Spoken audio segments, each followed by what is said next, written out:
ঠিকঠাক মতো ফেসবুকে আসতে পারছি না জানেন। দীর্ঘ দিন যাবৎ আমাদের দেশে ফেসবুক বন্ধ, বাংলাদেশে ফেসবুক বন্ধ প্রায় আজকে 12-13 দিন হতে চললো। বাংলাদেশে টোটালি ফেসবুক, টিকটক এগুলো সব বন্ধ আছে, ইউটিউবও বন্ধ। অনেকদিন যাবৎ নেটওয়ার্কই তো ছিল না। তারপরেও যখন নেটওয়ার্ক আসছে তারপরেও ফেসবুক, ইউটিউবটা খুবই স্লো, টিকটক বন্ধ আছে, ফেসবুক বন্ধ আছে। তারপরেও আমরা কিছু কিছু যারা ফেসবুকে না ঢুকলে থাকতে পারবো না, ভিপিএন ইউজ করে ফেসবুকে প্রবেশ করতেছি। বিভিন্ন সময় বিভিন্ন ভিপিএন ইউজ করা লাগতেছে। আর এই ভিপিএন ইউজ করার কারণে অনেকের পেজে লগ ইন লগ আউট করা লাগতেছে। আর একবার লগ আউট হয়ে গেলে সেই পেজ আর লগ ইন হচ্ছে না। অনেক ধরনের সমস্যা হয়ে যাচ্ছে, অনেকের অনেক ধরনের পেজ হারিয়ে যাচ্ছে, আইডি হারিয়ে যাচ্ছে, অনেক ধরনের সমস্যা। সাইবার হ্যাক হচ্ছে, সাইবার অপরাধের মামলা হচ্ছে ফেসবুক লগ ইন করার জন্য। আর বাংলাদেশে বর্তমানে যে অস্থিরতা বিরাজ করতেছে কোটা সংস্কার আন্দোলনের দাবিতে, আপনারা সবাই জানেন, সারা বিশ্বের লোকই প্রায় ভিডিওতে দেখেছেন কী পরিমাণ দমনপীড়ন চলতেছে বাংলাদেশের ছাত্রদের উপরে।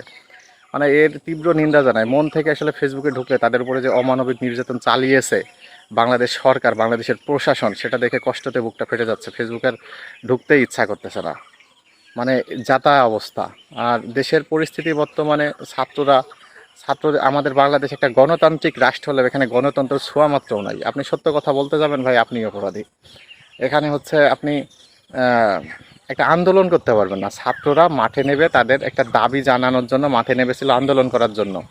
সে ছাত্রদের উপরে যেভাবে সরকার রাজনৈতিকভাবে এটা মোকাবেলা করেছে আর যেভাবে এটার ধরপাকড় দমনপীড়ন চালিয়েছে, এটা দেখে আমরা হতবাক হয়ে গেছি ভাই। এটা একটা সভ্য রাষ্ট্রে কোনোভাবেই সম্ভব না, মানা যায় না।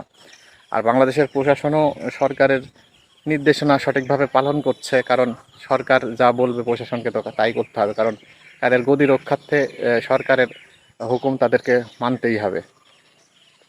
দেশের যাত্রা অবস্থা, আবার নেটওয়ার্ক পরিস্থিতি ঠিকঠাক হয়ে যাক। রিসেন্টলি 4-5 দিন, 2-3 দিন আগে নেটওয়ার্ক দিয়েছে, প্রত্যেকটা সিমের 5 জিবি করে ইন্টারনেট ফ্রি দিয়েছে, কিন্তু সেসব নেট দিয়ে তো ফেসবুকে লগ ইন হচ্ছে না, ইউটিউব চলতেছে না, এত বাফারিং করতেছে, নেটের স্পিড এতটাই বাজে। ব্রডব্যান্ড ইন্টারনেট কানেকশন দিলেও সেটাও ভিপিএন ছাড়া চলতেছে না।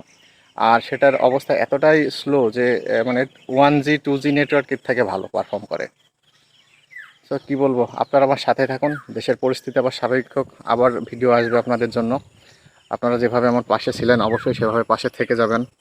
আপনাদের সাপোর্ট সবসময় কাম্য আমার।